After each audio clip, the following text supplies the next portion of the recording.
At ayun na nga mga pre, meron tayong Boya meron tayong Boya microphone.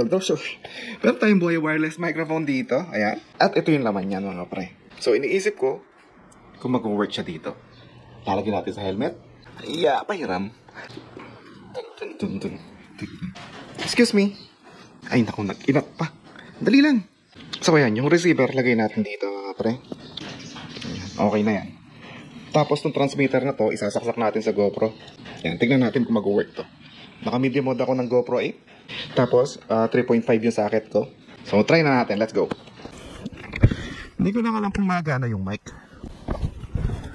Yun. At ulan na naman.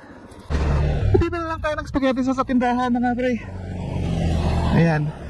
So, tatry ko lang yung mic na gamit natin. Ito yung wireless na nakakabit sa likod. Hindi ko lang alam kung hindi masira kasi nababasa. Parang umuulan. Oo nga, umuulan nga. Kaya masira to. Tapos, yung 360 view. Ching! Yan, super view. Mga 1080 mga pre. Battery 2.7K. So, try muna natin to. Kung magandang tignan. It's been raining in Manila. Malakasan, Manila, pre. Helmet natin, pang malakasan, no? Ha, pang digma. Yung mga sticker na to, ginawa ko lang to mga pre. Ayun, nasa visor. Na extension ng mata. Nakita ko lang sa online. So, ginaya ko. At akin ang design yan. Chinani ko lang sa gilid. Para magkaroon ng bitak-bitak effect.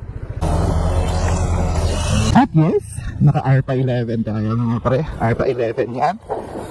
Carnage version, Marvel. Siyempre. At lumalakas yung ulan.